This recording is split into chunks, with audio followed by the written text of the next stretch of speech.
Joe Denley photo courtesy of Kent Cricket batting at number 3. Hampshire and Kent each have a player who, between them, have 2 decades of experience with their clubs. James Binns has spent 9 years in the Hampshire first team while Denley is into the 4th year of his second spell at Kent, having started his senior career there between 2004 and 2011. Both were there in their respective clubs' last List A finals. Binns found success in 2012, Denley didn't in 2008. After a terrific 2017 season in which he was voted Player of the Year, and given the captaincy in the pre-season Super 50 competition in Antigua this winter, Denley was appointed vice-captain with Sam Billings named club captain.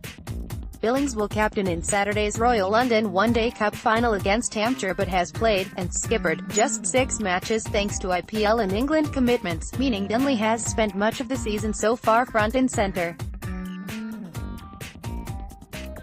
"I don't put too much pressure on myself in terms of England or international recognition," he says. "For me it's all about playing cricket for Kent, trying to score as many runs as I can and win games for Kent, and it's going well at the minute." And how? 2 Specsavers County Championship centuries in June go alongside his pair of centuries in the One-Day Cup, much-needed runs after his pair in the opening championship game and consecutive ducks in the first 2 One-Day Cup matches. He's become a useful leg spin bowler, too, with 10 white ball wickets en route to the final. Denley acknowledges it's too soon to call him an all-rounder, but he's happy to add more qualities to his game. "I enjoy the bowling. I suppose it's always easier when you're captain to give yourself a few more overs, but I think certainly in white ball cricket, leg spin is quite a handy asset to have and I enjoy it. It makes fielding go a bit quicker. It's been a decade since Kent reached the domestic final, a year more since they tasted victory in one." Denley featured in their 2007 T20 win and both limited overs finals defeats in 2008, and he's desperate to have a better result this time around. "It's probably the best ground in the world in terms of history and everything like that. To get there again with Kent to another final is going to be a very memorable day. There's a big difference between getting to a final and losing. It takes the edge off it a bit, so we're desperate to put on a good performance and carry on the very good cricket we've been playing and get a win." Binns, you would imagine, has fonder memories of his trip to the capital 6 years ago. He scored just 18, but his team secured a nail-biting victory over Warwickshire by losing fewer wickets with the scores tied. Yet he remembers very little of that day. He reflects, "I remember the last over in Kabir, Ali, bowling and Batesy, Michael Bates, up to the stumps.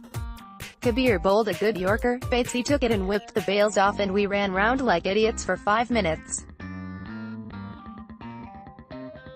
From then on the crowd, a lot of Hampshire fans packed over the far side. We were walking round with the trophy, everyone's family's there.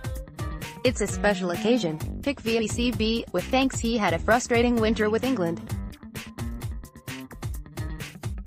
Despite 3 half-centuries during the Ashes and Test series in New Zealand, Binns was dropped ahead of the series with Pakistan last month, even after a championship 200 the day before the squad announcement. Since then, he has been in good form. 109 in the final One-Day Cup group match wasn't enough to see off Somerset, but an imperious 171 helped his side dispatch Yorkshire with ease in the semi-final. Saturday presents yet another opportunity to remake his case. "I was obviously disappointed not to get more opportunity, but I've just got to focus on scoring runs for Hampshire and see where it takes me," he says. "The semi-final went pretty smoothly for us in all aspects, obviously a big score and then backed up well by the bowlers and the fielders. It'll be a great occasion. Lots of people will be watching, and I think, not just for me but for young guys in our side that have got aspirations of playing for England, if you can do well in a Lord's final it counts for a lot." Though they may not both be leading their side out on Saturday, Denley and Binns do think along similar lines. As the Hampshire captain puts it, people remember finals. People certainly remember finals, but they don't tend to remember the losers. Related.